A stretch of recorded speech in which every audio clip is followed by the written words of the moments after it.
washed, aprons on, ingredients check, cooker check.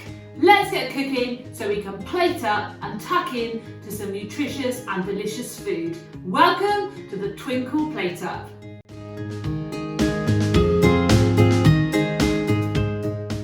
So welcome to week 2, and this week we are going to get creative with curry. So the first thing you need to do is get all of your ingredients ready before we start cooking. Don't forget, stay tuned to level up your skill, where today I'm going to be showing you how to chop the elusive chilli without getting it in your eyes and without making it too spicy. So first of all, we're going to start with our ingredients, and the first thing that you need to get ready is your spice mix. So you are going to need 1 teaspoon of garam masala, 1 teaspoon of cumin, 1 teaspoon of dried coriander and 1 teaspoon of turmeric. And if you put that all in a jar or a pot ready for our cooking. Then what you're going to need is you're going to need a chilli, you're going to need 2 garlic cloves, and you are going to need some ginger. And stay tuned because I'm going to tell you how you peel this with a little bit of an exciting hack. Then you're going to need 2 onions, 2 peppers, 2 courgettes, and then the recipe says butternut squash or pumpkin. I'm actually going to use mushrooms because my family, we don't particularly like pumpkin or butternut squash, and I think that shows you that this curry actually is really forgiving, so throw in whatever your favourite veggies are. If you want to make it a meat version, you could add chicken or beef into this too. We're going to need 250 millilitres of vegetable stock, and again, what I suggest you do ahead of cooking is get your stock cube and put it into your measured water and dissolve that stock cube so it's ready for when we start cooking. And then you're going to need a tin of chopped tomatoes, and finally 60 ml of coconut milk. Also a packet of spinach to stir in near the end because it makes it really, really delicious. I'm actually using frozen spinach, which is a little bit of a cheat, but it's entirely up to you. You can use fresh or you can use frozen. Don't forget, we're going to need salt and pepper to season, and we're going to need our oil for our pan, and also you're obviously going to need your frying pan. So now we've got all our ingredients, let's get cooking so we can plate up.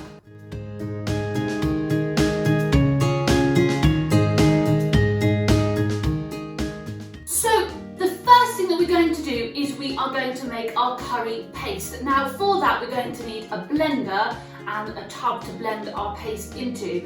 If you don't have a blender or a food processor, then please don't worry, because you can actually just finely mince the ginger, the garlic, finely chop the chilli, using all your spices and onion as well. You can grate that onion and you can stir it up and make your own slightly thicker paste. So please don't worry if you do not have a blender. But what we're going to do is we are going to take our chilli and our garlic and our ginger, and we are going to first of all prepare those so that they can go into our tub ready to blend. So that's what I'm going to start off with.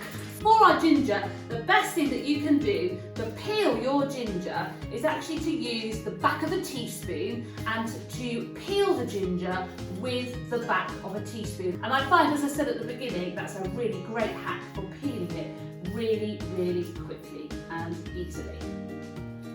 So you're going to need about a thumb-sized piece of ginger because we're going to need in total about 2 teaspoons. So first of all, I'm going to start by grating that straight into my pot. Now you may find that there's some fibrous parts of the ginger, and that's why grating is a really good technique for when you're using ginger, because the fibrous part stays at the top of the grater and all you get underneath is the really delicious tender bits of your ginger. So now I've got my ginger, I'm going to carefully peel my garlic, being careful of my fingers, and then I'm going to grate the garlic cloves in too.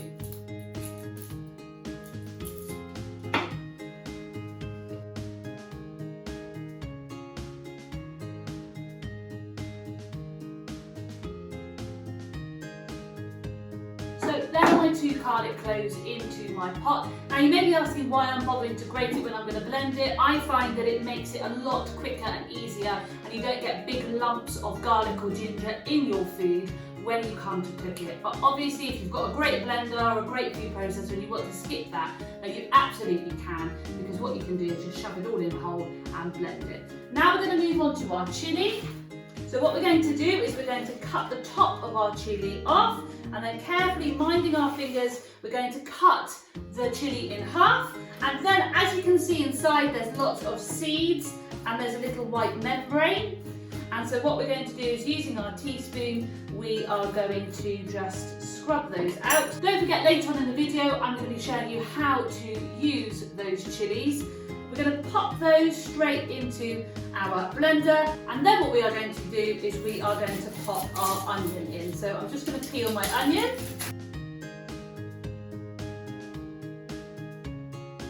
And then I'm going to just roughly chop it.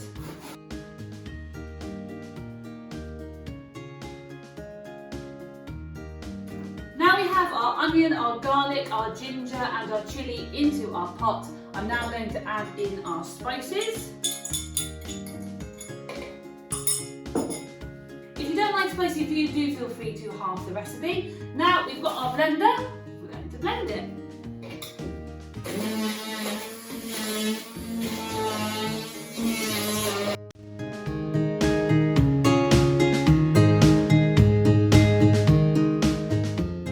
So as you can see, we have our curry paste all ready, delicious, homemade. If you can smell through the camera, you would smell how delicious it smells. And now let's get on to the next step.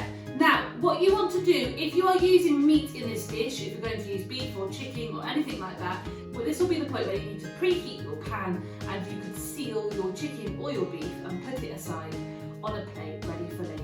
We're making a vegetarian curry today, so I'm not going to be showing you that step. But what I am going to be showing you is the next step. So the first thing you're going to be doing is you're going to be heating your oil in a pan. Now I use a spray bottle because I find that it distributes the oil really, really well. But you just put that on a low heat and heat up your pan so it's nice and ready for when you start cooking. Then what we are going to do is we are going to get all of our other vegetables ready. So the first thing that we're going to do is we are going to chop up our peppers. So cut them in half, and then very carefully you can cut and scoop out the seeds because we don't want that part. Remembering when you're using a knife that you keep the knife completely away from you at all times, you cut away from your body. If you find it a little bit tricky, get a grown-up to help you, or alternatively you can use, a bit like the chilli, you can use a teaspoon. And then we're going to chop them up so that they are quite chunky so they don't get too soggy in the curry.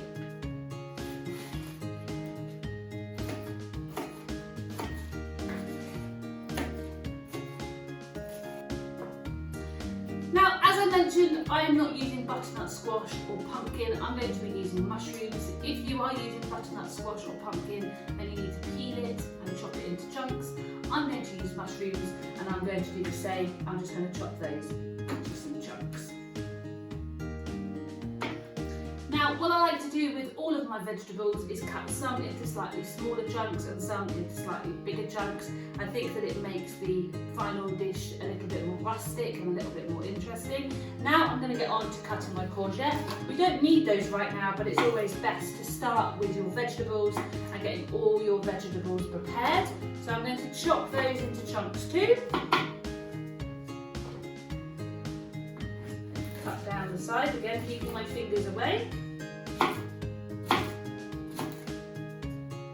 And also I'm going to leave my onion.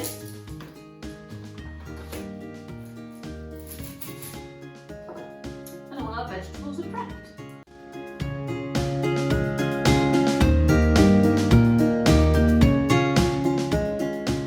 So our pan's now nice and hot and ready for cooking. Don't forget that pans are super hot, so you do need to make sure you have an adult with you and that you're really super careful. Now the first thing that we are going to do is we are going to get our onions and we're going to put those into the pan.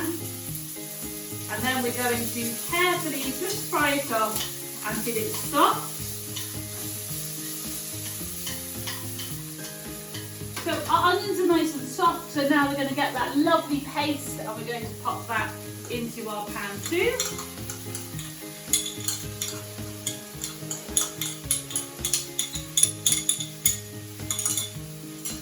And we're going to give that a fry. Now the heat will release the lovely flavours, so you'll find that your kitchen will smell of delicious curry. But it's really important not to skip this step because providing heat to those spices is what does release that flavour. So we're going to fry that off for a few minutes again. Now, if you were using a stewing beef, at this point you would put your beef back with the tin of tomatoes and the stock, and then you would turn it down to a simmer and simmer for about an hour and a half before moving on to the next step. We're just obviously making a vegetable curry, so we're now going to put our next set of vegetables in, which is our peppers and our mushrooms. And then we're going to coat the onion and the spice mix around our vegetables, and we're going to fry again for a few minutes until they are lovely and soft. So I fried that for a little bit. Now what we're going to do is we are going to get our tin of chopped tomatoes, and we're going to carefully put our tin of chopped tomatoes in.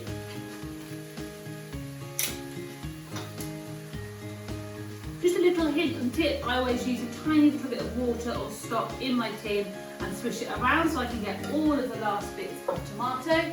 And then we're going to get our stock, which we've already made with our stock cube and our 250 millilitres of water, and we're going to pop that into our curry mixture too, and then we're going to carefully give that a lovely stir. Now what we're going to do is we're going to simmer. Now simmer isn't the same as a boil. A simmer is where you should see little tiny blips of the mixture. So you shouldn't be seeing any sort of boiling. You should just see the little blip. And that is really important. Number one, because we don't want to overcook the vegetables and lose all of their goodness. But also it's really important because we don't want to burn the bottom. So as you can see, I've got a blip, and that shows me that I am at a simmer and not a boil. And I'm going to leave that to simmer for 15 minutes until my vegetables are soft. And then we're going to move on to the next bit.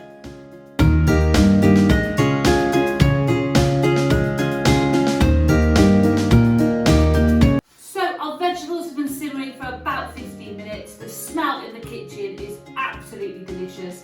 We are now going to pop our courgette into the pan, and we're going to then cook for a further 5 minutes. Now the reason you don't add your courgette too early is because your courgette takes quite a quick amount of time to cook, and what we don't want is to end up with lots and lots of mush. So we're going to keep that simmer up, and what we are going to do is we're going to stir in those courgettes, and then we're going to let it simmer for another 5 minutes. So the curry has been simmering for a further 5 minutes with those courgettes.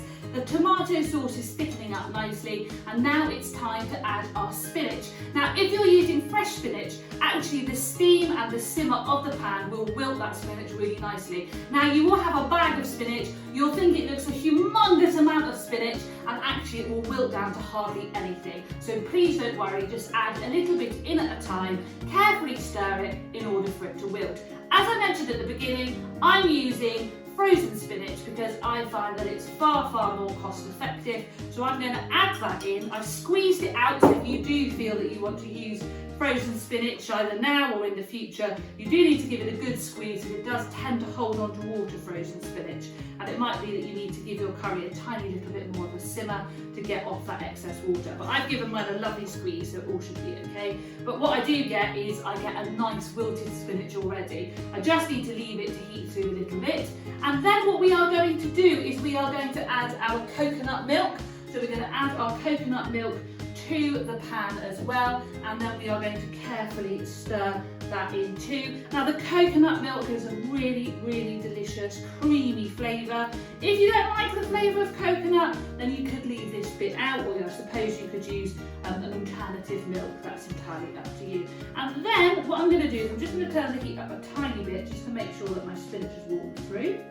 And then what we're going to do is something that's really important, and that is we are going to give it a little bit of a taste, because then we're going to need to know how well we need to season our food. Now, although we shouldn't be eating too much salt because that's unhealthy, a small amount of salt and pepper really brings out the delicious flavours in your food. I always season towards the end because I think it's important that you don't over season food. So I'm going to take a tiny bit and I'm going to give it a really good blow so that I don't burn my mouth, and you need to be really careful about this too. And then that gives me an idea of how much salt I need, so I think I need a really good pinch. And then I'm going to get my pepper and and just a little bit of pepper, because don't forget I put quite a lot of chilli in it, and then I'm going to give it another stir. So we have our delicious curry. It's perfectly seasoned, it's perfectly spiced. You can now serve it with rice, you can serve it with cauliflower rice, or if you want a pro chef challenge, check out the pack for how to make your own Indian flatbreads. Creatively, you can add whatever spices that you would like so that they're personal to you, and serve them with this delicious curry. You can sprinkle some coriander on the top if you want, so that you have that proper chef look. Don't forget to be careful on how you plate up. Take a photo, share it in our Facebook group, and stay tuned, because now I'm going to be showing you how to effectively and safely chop a chilli.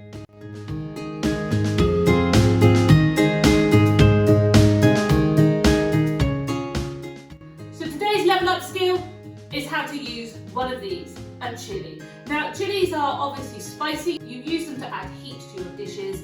However, learning how to use them really carefully in a kitchen is a really important skill. Different chillis have different spice ratings. You can go and check that out. It usually tells you on a packet.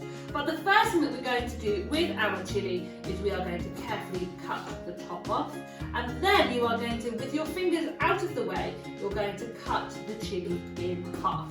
Now, when you've cut your chilli in half, what you're going to notice inside are lots of seeds. You'll find there's membrane too, which is inside the chilli. Now, if you like really spicy food, you could chop all of this together. The heat actually isn't in the seeds, the heat is actually in this membrane. So what I find, because I like the flavour of a chilli, but I'm not too keen on it being blow your head off spicy. We like spicy food in our family, but not blow your head off spicy. So really, if you just like the flavour and a little bit of spice, or you don't really like spice at all, what you can do is you can carefully scrape out all of those seeds, but you can also make sure that you cut out, cutting away from you, this membrane. And if you cut this membrane out, you will find that it really lowers the intensity of your chilli. So now I have my chilli, and I might not actually be very sure how much chilli I want in my dish, because as I've said, chillis, even if you're using the same variety, they do vary in their spice level. So the best thing to do is to cut a tiny slice off and to have a tiny nibble. Now that is incredibly spicy, so I know that my chilli pepper is very spicy. Now when you cook it, it's going to be slightly less spicy, but actually my lips are burning, my tongue is burning, my throat is burning. I know that that is quite a spicy chilli. So if I was going to cook quite a spicy curry, I'd probably use all of the chilli. However, if I didn't really want a lot of spice, or my guests that I'm cooking for didn't want a lot of spice, I probably wouldn't use all of the chilli. Now, when you want to chop chilli, you want to chop it incredibly finely. Obviously, in this dish, we have blended it, but it's really important that if you need to use chilli chopped, you know how to chop it finely. And it's a little bit like when we chopped our onion in the last session. You need to start by chopping really thin strips, like so. And then you turn it round and you cut the other way.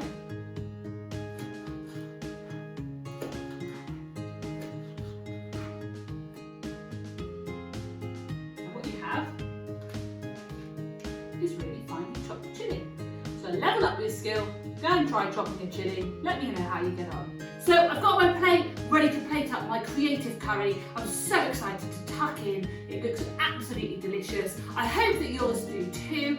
Don't forget, join me next week where we are going to be delving into Pizza Week. I'm going to be showing you how to knead your dough like a total pro and make some delicious toppings for a pizza night. I'll see you next week. So if you just take a little slice and a little nibble,